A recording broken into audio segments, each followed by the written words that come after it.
देखिए आज हम करने वाले हैं आज हम करने वाले हैं कुछ फेमस ऑर्गेनाइजेशंस और उनकी रिपोर्टें जो आती हैं टाइम पर, तो उनके बारे में पढ़ेंगे। और साथ साथ में कुछ उस अगर कोई खास इंफॉर्मेशन है उन संस्थाओं से रिलेटेड, तो उन इंस्टीट्यूशन से तो हम वो भी देख लेंगे, देखते हुए चलेंगे। तो पहला हम देखते हैं एशियन डेवलपमेंट बैंक। ये एक रिपोर्ट लेकर के आता है, एशियन डेवलपमेंट आउटलुक। तो ये तो आपको पता चल जाएगा, ऐसे एशियन डेवलपमेंट आउटलुक है तो एशियन डेवलपमेंट बैंक लेके आएगा, इसमें इतना याद करने की बात नहीं है। अब इसमें दूसरी बात क्या है, इसका हेड ऑफिस है फिलीपींस में, ठीक है। और इसका जो इसमें वोटिंग का जो वेटेज है, वो जो मेंबर्स की कैपिटल सब्सक्रिप्शन जैसी है उसी रेशियो से डिस्ट्रीब्यूट की गई है। जैसे यहाँ यही पैटर्न लगभग वर्ल्ड बैंक में भी रखा गया है।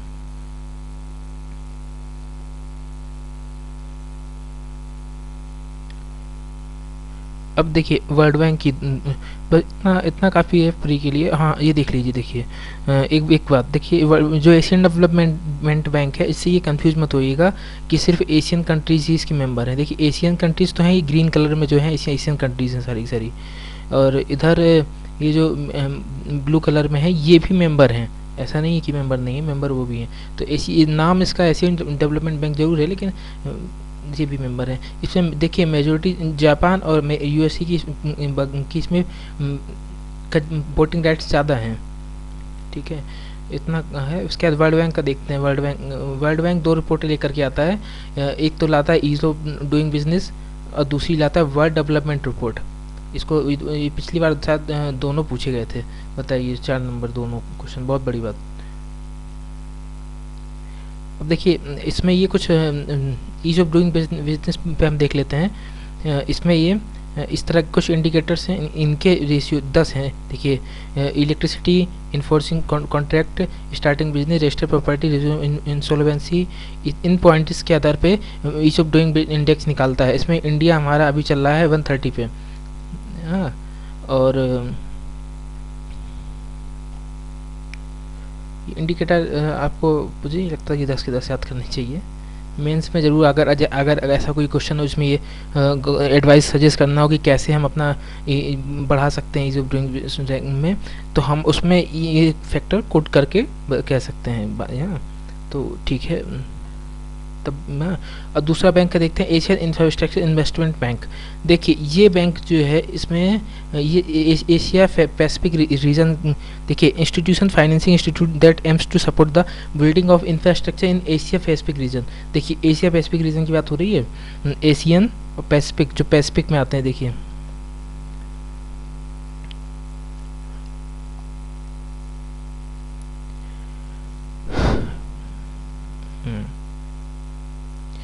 इसमें जो वोटिंग राइट्स हैं वो कैसे हैं, इसमें जो भी वोटिंग राइट्स हैं वो सभी कंट्रियों की इकोनॉमी के लेवल के उसके आधार पर है। जैसी इकोनॉमी होगी उसी रेशियो पर है।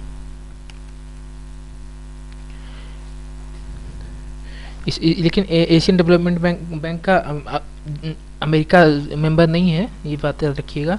दूसरी बात कि इसमें इकोनॉमी की साइज, मान लीजिए जीडीपी का के रेशियो से है, सबसे ज़्यादा 26% के आसपास है चाइना का है, 6.5 के आसपास इंडिया का दूसरे नंबर पे, फिर रूस का 5% के आधार पे के 5, तो काफ़ी फ़र्क पैदा हो जाता है। Asian development bank, Asian industrial development bank.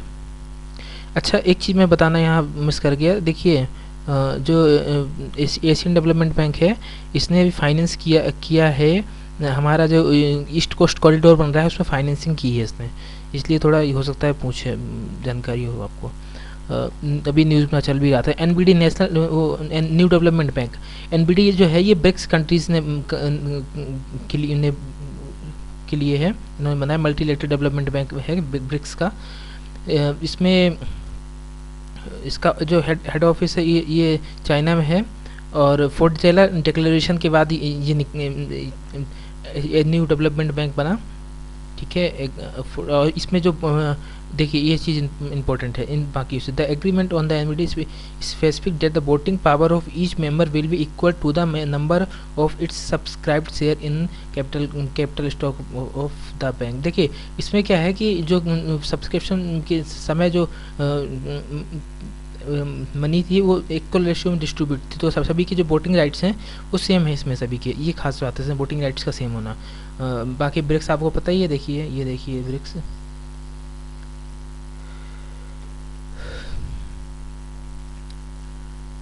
अब देखिए अगली हम करेंगे आईएमएफ, इंटरनेशनल मॉनेटरी फंड।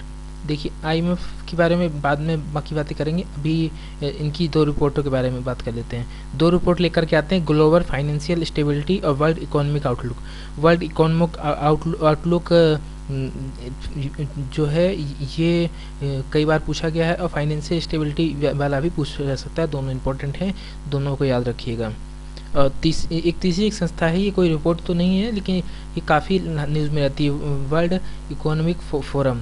ये स्यूज की नॉन प्रॉफिट फंडेड कंपनी है, वहाँ जेनेवा में इसका हेड ऑफिस है। ये क्या करती है, स्यूज authority in committed to improving the state of the world by engaging businesses, political, academic and other leaders of society to shape global, regional and industry agendas। देखिए global, regional and industry agendas ये काम करती है, ठीक है। अब इसका criticism भी इसीलिए होता है, अभी आगे याद करते हैं। इस ये ज़्यादा न्यूज़ में आता है, जनवरी में एक दावोस में इनकी मीटिंग होती है, वहाँ दावोस ये स्विट्ज़रलैंड में है, ये याद रखिएगा। तो वहाँ मीटिंग होती है, इसके लिए अक्सर फेमस होता है। एक्चुअली एक तरह आप समझ में तो आ गया होगा कि वर्ल्ड इकोनॉमिक फोरम WEF है, इसका जो पर्पज़ है ग्लोबलिज्म को फैलाना, एक तरह बिजनेस को फैलाना, एक तरह कैपिटलिज्म कह सकते हैं आपकी, प्रो कैपिटलिज्म ज़्यादा, कैपिटलिस्ट माइंडसेट ज़्यादा है इनका। और ग्लोबलिज्म की बात हो, ग्लोबलिज्म से देखिए आप, हाँ एक इसमें खास बात कहते हैं कि चाइना के जो प्रीमियर थे शी जिनपिंग, वो गए थे इस बार इसके सम्मेलन में। ये देखिए आप, एक चाइना एक कम्युनिस्ट देश है, लेकिन चाइना ग्लोबलिज्म की सपोर्ट में है, और जो ग्लोबलिज्म की शुरुआत यूएस देखिए ट्रम्प के आने के बाद वो प्रोटेक्शनिज्म की पॉलिसी अपना रहा है। ग्लोबलिज्म उसने TPP को भी मना कर दिया, ग्लोबलिज्म के खिलाफ जा रहा है एकदम।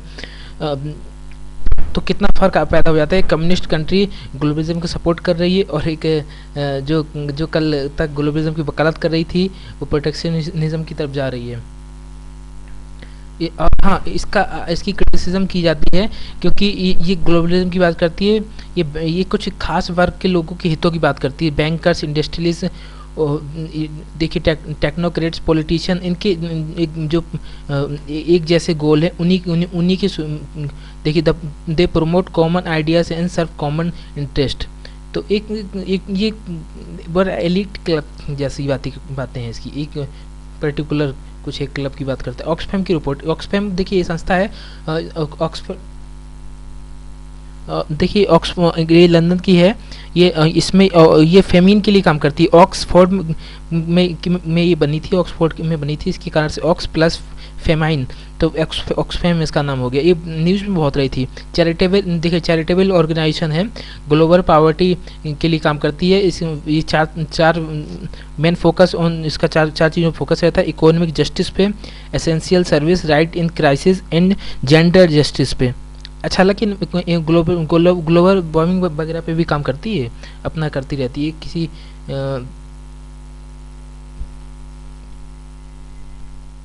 देखिए इंडिया भी है इसमें, इंडिया भी इसका मेंबर है।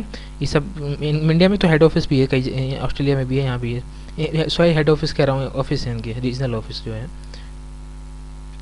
तो ऑक्सफैम की रिपोर्ट बड़ी फेमस हुई थी कि एक दुनिया की 99% दौलत 1% लोगों के पास जीरो, ऐसी कुछ रिपोर्ट आई थी। भारत में 57%, कुछ सैकड़ों, ऐसी कुछ 70 ऐसी कुछ 100 लोगों के पास आई थी। ये मतलब ये इसकी रिपोर्ट आप थोड़ी देख लीजिएगा, मैंने इसमें सिर्फ इतना ही समझाना। एक्चुअली रिपोर्ट के बारे में पूछेगा इसकी तो उम्मीद कम है, लेकिन मुझे तो कम है, हो सकता है पूछ ले रिपोर्ट का कुछ।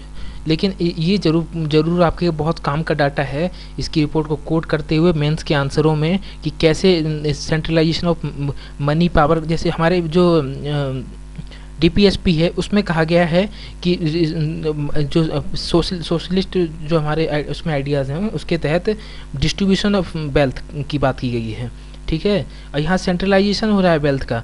देखिए कि भारत जैसे जो अपने भारत का डाटा है उसको तो एटलीस्ट आपको इसमें कर ही सकते हैं कि कैसे 57% दौलत कुछ 50 या 100 परिवारों में है। तो ये तो किस भारत जैसे देश में जहाँ लोग पावर्टी में जी रहे हैं, 30% 40% जो भी पावर्टी का इंडिकेशन हो वो ऑथेंटिक डाटा कोड करते हुए आप अपनी बात को कह सकते हैं इस रिपोर्ट के आधार पे। तो इतना है। और एक खास है कि इसमें एक चीज़ और देख लेते हैं, ब्रेटन वुड्स इंस्टीट्यूशन। ये देखिए क्या है, सेकेंड वर्ल्ड वार के बाद ब्रेटन वुड्स कॉन्फ्रेंस हुई थी, तो वहाँ से कुछ इंस्टीट्यूट निकल के आए। इसमें आईएमएफ था आपका और दूसरा था वर्ल्ड बैंक। बाद में डब्ल्यूटीओ 90s में बना, तो कि ब्रेटन वुड्स जो एग्रीमेंट था वो बाद में जब तक फिक्स रेट रिजीम थी करेंसी की, उसको जब खत्म होकर फ्लोटिंग रेट में आ गया, डिमांड सप्लाई की अब जो भी मनी का एक्सचेंज रेट है वो डिमांड सप्लाई पे जब से हो गया तब से वो एग्रीमेंट तो ख़त्म हो गया। लेकिन ब्रेटन वुड का ही कॉन्सेप्ट था, वर्ल्ड बैंक, आईएमएफ और एक कॉन्सेप्ट और था ट्रेड को लेकर के, वो डब्ल्यूटीओ बाद में 90s में बन पाया। अब देखिए ये तीनों संस्थाएं कैसे काम करती हैं, देखिए इस पूरी लाइन को पढ़ें तो आपको समझ में आ जाएगा। IMF would create a stable climate for international trade by harmonizing its member monetary policies and maintaining exchange stability. It would be able to provide temporary financial assistance to countries encouraging difficulties with their balance of payment, ठीक है। The world Bank on the other hand, देखिए IMF का जो उद्देश्य रहेगा वो exchange rate को maintain करना, मॉनेटरी पॉलिसी पे फोकस करना। देखिए यही हमारा आरबीआई भी करता है, मतलब जो सेंट्रल बैंक होती है कंट्रीज़ की, इनके यही काम है। It would be provide a temporary financial temporary, देखिए बीओपी क्राइसिस आ जाए। बीओपी क्राइसिस क्या होता है, बैलेंस टोटल इम्पोर्ट एक्सपोर्ट के लिए जो करेंसी का लेन देन होता है, अगर जैसे हमारे पास तो उसमें जो लेन देन होता है करेंसी का, उसमें अगर किसी कंट्री के पास फॉरेन करेंसी ना रहे तो उसे बीओपी क्राइसिस हो जाता है उसमें। अब बीओपी क्राइसिस जब हो जाता है तो देखिए इसमें एक, जब बीओपी क्राइसिस होता है तो कोई भी देश मदद के लिए आईएमएफ में जाएगा।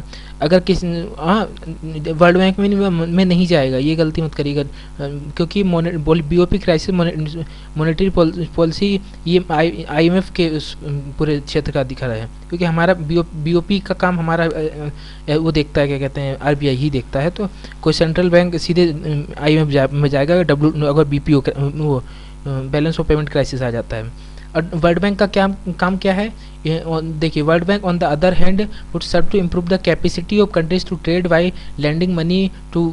देखिए वर्ल्ड बैंक जब बना था तो उसमें सेकेंड वर्ल्ड वार हुआ था तो डेवलपमेंट के प्रोजेक्ट सारा कुछ बर्बादी हो गई थी, तो डेवलपमेंट के प्रोजेक्ट शुरू करने थे।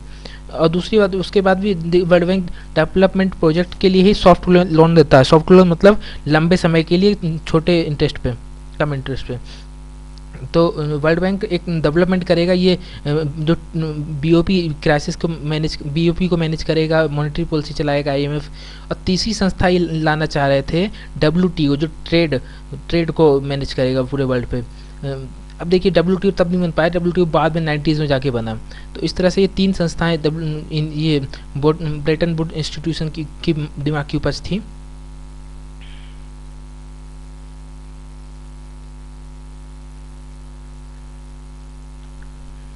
तो ऐसे ये इतना जान लेना काफ़ी, बाकी अभी रिपोर्टें और जो भी फेमस रिपोर्ट या जो भी है अभी हम करेंगे, ये आपकी 5-6 हो गए लगभग, 30-40 समय 30-35 तो करनी है, नहीं ज़्यादा ही हो गए होंगे। 2 रिपोर्ट थी, 40 रिपोर्ट के आसपास की थी लिस्ट पूरी। देखिए 2 रिपोर्ट कम से कम 7-8 तो ही गई, और कुछ और 2-3 मैंने कर लिए। अब हम करेंगे अगली बार में बाकी की रिपोर्टें 8-10 के आसपास करेंगे, तो 15-20 हो जाएंगी, 15-20 हो बचेंगे, ठीक है। 2-4 में हो जाएगा और करते रहेंगे, करते रहने से होगा। ठीक है, इतना ही रखते हैं आज।